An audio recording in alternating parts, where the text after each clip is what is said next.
Boa tarde, pessoal. Nós estamos começando mais um bate-papo, mais uma entrevista aqui do canal Pioneiros.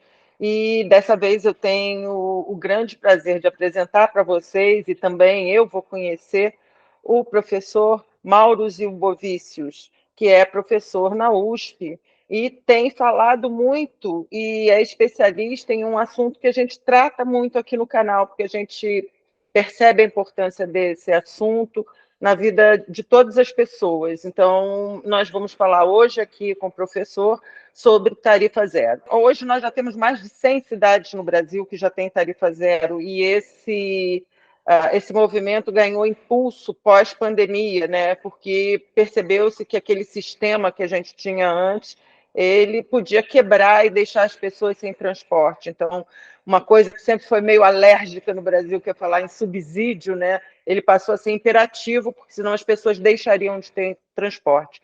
O senhor pode falar um pouquinho desse movimento, da importância do tarifa zero, dos subsídios, porque a gente costuma explicar aqui que tarifa zero é como se fosse uma marca fantasia para o subsídio de 100%, mas o importante é que as prefeituras entendam o papel social do transporte e invistam de uma maneira pesada nos subsídios, como se faz, por exemplo, já há muitas décadas aqui na Europa, onde o subsídio está aí variando numa faixa entre 60% e 70% dos custos do transporte, né? Então, eu queria que o senhor falasse um pouquinho da importância da gente estar quebrando esse paradigma aqui do Brasil de que todo custo do transporte tinha que ser pago pela tarifa. Eu estou há algum tempo trabalhando com isso, estudando isso, e esse problema, quer dizer, a ideia da tarifa zero, eu participei da primeiro projeto lá aqui na cidade de São Paulo, no governo da Luiza Erundina, e ele é interessante lembrar desse começo, porque essa ideia veio justamente por uma crise de financiamento do sistema. Mas aí eu e outros colegas, o secretário na época, o Lúcio Gregori também, a gente ficou analisando, porque o problema sempre é o seguinte, era 30 anos atrás e é hoje, na maior parte das cidades ainda. A tarifa é uma, é uma questão muito complicada. Veja, porque eu quero dizer o seguinte, a tarifa supostamente deveria servir para cobrir os custos do sistema. Então, se você definir o custo do sistema a partir dos indicadores de qualidade que ele tem que ter, o número de ônibus e, portanto, de motoristas, peças, os trajetos, as frequências nas linhas, portanto, o tempo de espera no ponto, o tempo de viagem e tudo mais, você define e tem um custo.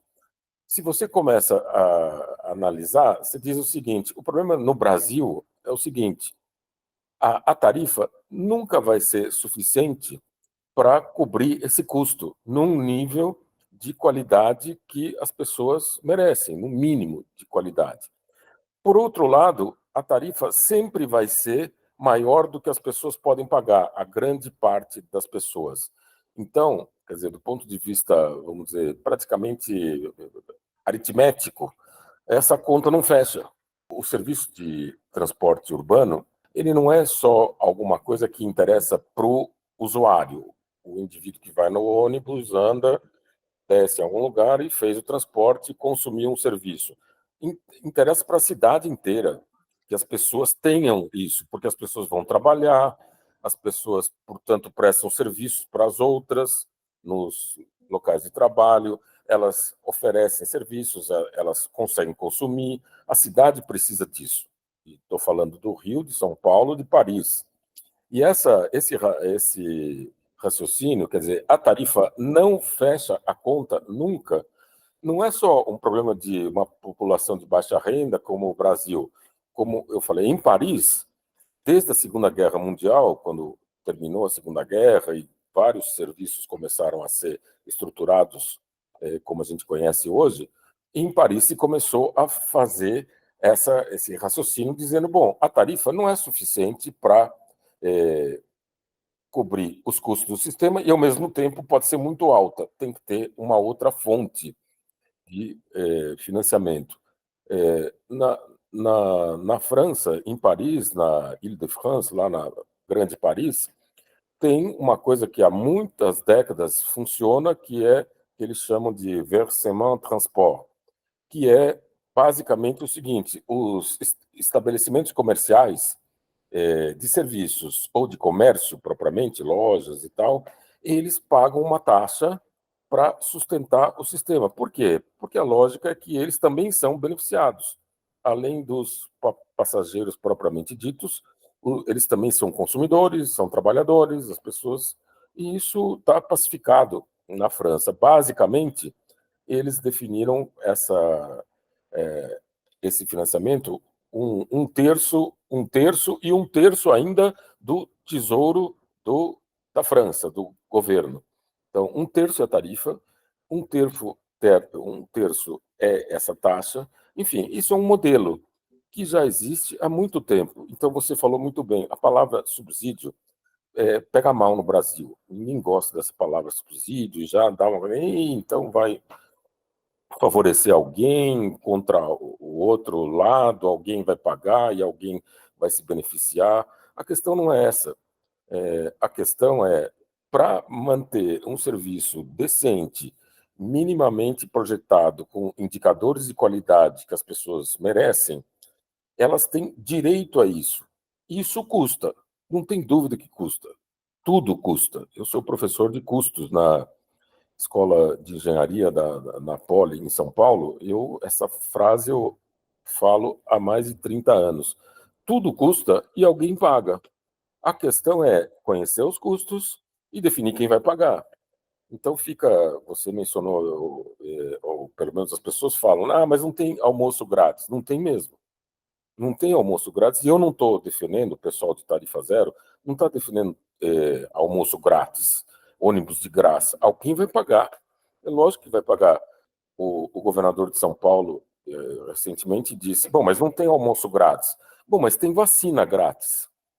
E vacina, e todo mundo acha que é normal, e eu também acho, e acho que é muito absurdo não achar. Vacina é importante que esteja disponível para a população, independente da renda, de preço. Mas alguém vai pagar, alguém fabrica, alguém transporta, tem um custo. A questão é quem vai pagar. No caso da vacina, o Brasil, ainda bem, definiu um sistema único de saúde, o SUS. O transporte público é fundamental, cada vez mais fundamental. E ele custa. E a questão que, ao mesmo tempo, é interessante, é de interesse da sociedade como um todo. Então, a sociedade como um todo é que tem que pagar. Como ela paga a vacina? A lógica é muito simples nesse ponto. É muito interessante isso. Às vezes as pessoas ficam confusas quando a gente fala que todos têm que pagar porque é algo que traz benefício para todos, né? E como o senhor é professor de custos, né? A gente sabe Sim, bem que existe um custo da cidade, que claro. os investidores, as empresas, os empregos não vêm para cidades onde o custo é muito alto. Uhum. Então, o transporte público também é uma maneira de tornar a cidade Pra- mais eficiente, mais atrativa, mais competitiva, né?